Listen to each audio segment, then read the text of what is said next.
अगर मोदी जी 400 पार करेंगे तो आरक्षण को भी खत्म करेंगे और संविधान को भी बदल देंगे। इसके लिए कई कई नियम बदलने होंगे।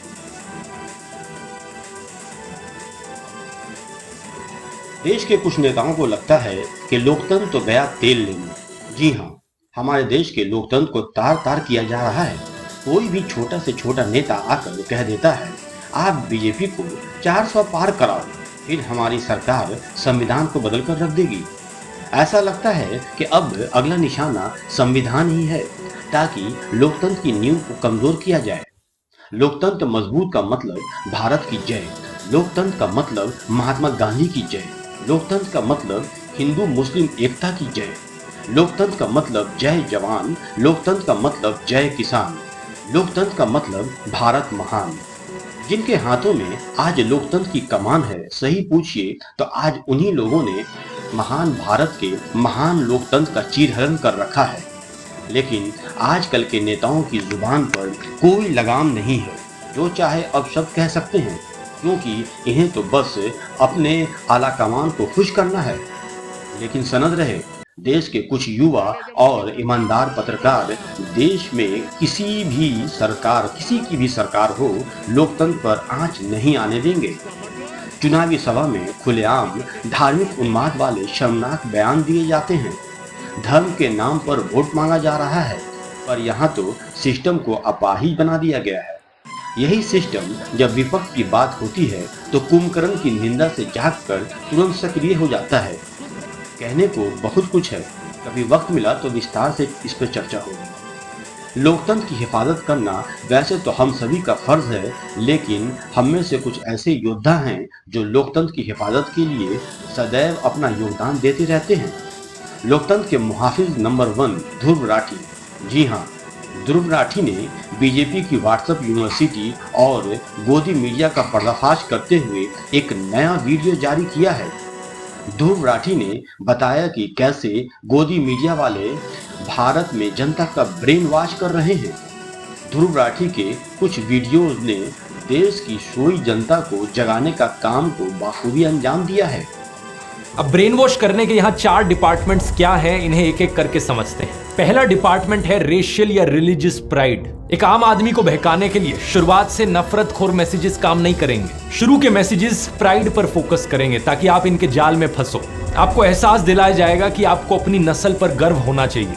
ये देखो हम हिंदू कितने महान लोग थे, हम सब कुछ जानते थे। हमारा इतिहास दुनिया का सबसे महान इतिहास है और हमारा कल्चर दुनिया का सबसे बेस्ट कल्चर है। डिपार्टमेंट नंबर 2 विक्टिमाइजेशन और सेल्फ पिटी। एक बार आपको गर्व और अहंकार के इमोशन से नहला दिया गया तो उसके बाद आपको विक्टिम बनाया जाता है। ऐसे मैसेजेस आपके पास आते हैं जो बताते हैं कि कैसे सदियों से हम हिंदुओं पर अत्याचार हो रहा है। ये देखो हम कितने बड़े विक्टिम हैं। हजारों सालों से इन लोगों ने हमें कभी उठने नहीं दिया ऊपर। एक बार आप इसमें विश्वास करने लग गए तो अगला हमला आप पर होता है डिपार्टमेंट नंबर 3 का, यू आर इन डेंजर। आप पर ना सिर्फ सदियों से अत्याचार हो रहे हैं बल्कि आप आज अभी भी खतरे में हो। हर हफ्ते हर दिन आप पर झूठे मैसेजेस की बौछार करी जाती है। ये देखो ये आपके घरों के अंदर आपको मार देंगे, ये देखो वहां पर क्या हुआ, ये देखो वहां पर कैसे साधुओं को मार दिया, आपके साथ भी हो सकता है किसी दिन। और कौन है ये लोग जो आपके पीछे पड़े हैं? ये मुस्लिम्स हैं, क्रिश्चियंस हैं, खालिस्तानी हैं और जो आदमी एंटी बीजेपी है वो सब इनके साथ मिले हुए हैं। कांग्रेस, आम आदमी पार्टी, सारी ऑपोजिशन पार्टीज, वामपंथी, टुकड़े टुकड़े gang, George Soros, Pakistan, China, USA, Russia, सारी इंटरनेशनल एजेंसी सब आपके खिलाफ है। आप खतरे में हो और जब ये डर आपके अंदर भर दिया जाएगा, इस डर को बचाने के लिए आएगा डिपार्टमेंट नंबर 4 मोदी की कल्ट ऑफ पर्सनैलिटी।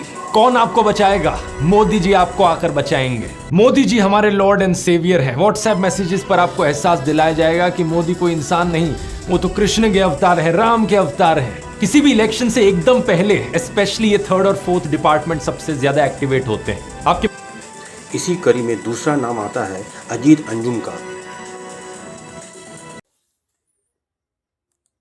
मोदी के भाषण में हर वाक्य आपत्तिजनक, झूठ है, फेक है, नफरत है और टारगेट पर मुसलमान है, ये कहने की जरूरत है। एक एक करके समझिए। पहली बात तो ये कि पूर्व प्रधानमंत्री मनमोहन सिंह ने कभी ऐसा नहीं कहा था कि देश की संपत्ति पर पहला अधिकार मुसलमानों का है। क्या कहा था मनमोहन सिंह, यह हम आपको आगे बताते हैं। लेकिन मोदी ने न सिर्फ मनमोहन सिंह के बयान को तोड़ मरोड़ कर पेश किया, बल्कि देश के मुसलमानों को एक तरह से घुसपैठिया कहा। ये 20 करोड़ लोग पीएम मोदी के लिए घुसपैठिया, जो इस देश में सदियों से रहते आए हैं, जिन्होंने इस देश की आजादी के लिए कुर्बानियां दी, शहादत दी है, जिनका खून इस देश की मिट्टी में मिला हुआ है, जिनकी पुश्तें इस देश में पली बढ़ी और बाबा साहब अंबेडकर के बनाए संविधान ने जिन्हें बराबरी का दर्जा दिया है। इस कड़ी में तीसरा नाम आता है अभिशार शर्मा का।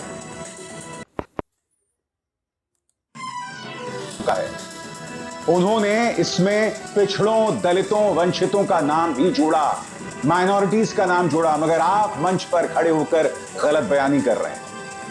आप साफ तौर पर अपने भाषण में मुसलमानों पर निशाना साध रहे हैं, उन्हें घुसपैठिया बता रहे हैं।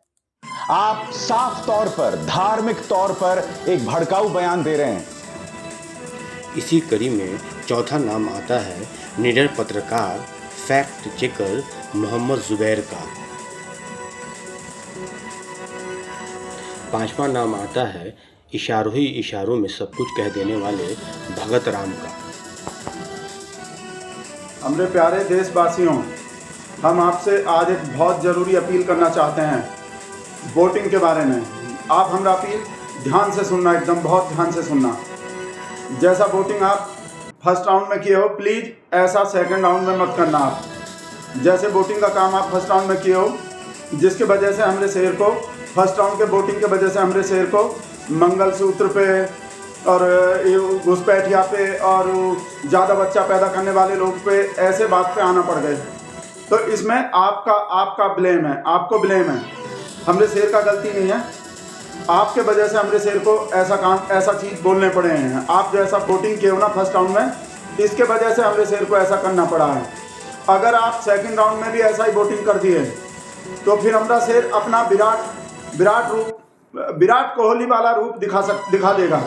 और आपका उसमें हमारे शहर का ब्लेम नहीं है, हमारे शहर का गलती नहीं है, आपके वोटिंग के वजह से होगा। अगर हमारा शहर ऐसा कोई भी काम कर दिया, आप सोच के देखो, अगर आप सेकंड राउंड में भी ऐसा ही वोटिंग कर दिए तो हमारा शहर क्या कर सकता है।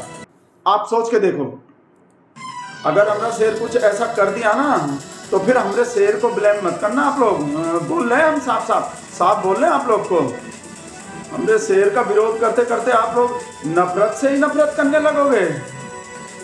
इस कड़ी में छठा नाम आता है भोजपुरी सिंगर नेहा सिंह राठौर का। फेसबुक ट्विटर इंस्टा भइल बाया जोर, चंदा लेके धंधा देवे चौकी, दरवा चंदा चोर, चंदा लेके धंधा देवे। इलेक्टोरल बॉन्ड घोटाला के बसोर, चंदा लेके धंधा देवे चौकी, दरवा चंदा चोर, चंदा लेके धंधा देवे। वॉशिंग मशीन में बा माफियन के बटोर, चंदा लेके धंधा देवे चौकी, दरवा चंदा चोर, चंदा लेके धंधा देवे। काला धन कहवा कैले बाड़ा स्टोर, चंदा लेके धंधा देवे चौकी, दरवा चंदा चोर, चंदा लेके धंधा देवे। 15 लाख कब ले आई, 15 लाख कब ले आई, खातावा में मोर, चंदा लेके धंधा देवे चौकी, दरवा। बहरहाल एक बात समझ लें, इस लोकतंत्र में जनता से बड़ा कोई नहीं। अगर आपको 5 किलो अनाज से संतुष्टि मिलती है तो आपको 5 किलो वाली ही सरकार नसीब होगी। ये आप पर निर्भर है कि आप देश को किधर ले जाना चाहते हैं। या 5 किलो अनाज खाकर शरीर बनाना चाहते हैं, या फिर 5 किलो अनाज वाली पनौती से निकलकर देश संवारना चाहते हैं। आपके बच्चों का भविष्य सिर्फ आपके हाथ में है। देश दुनिया की तमाम आम और खास खबरों के लिए लाइक और सब्सक्राइब करना ना भूलें हमारे चैनल न्यूज वर्ल्ड को। धन्यवाद।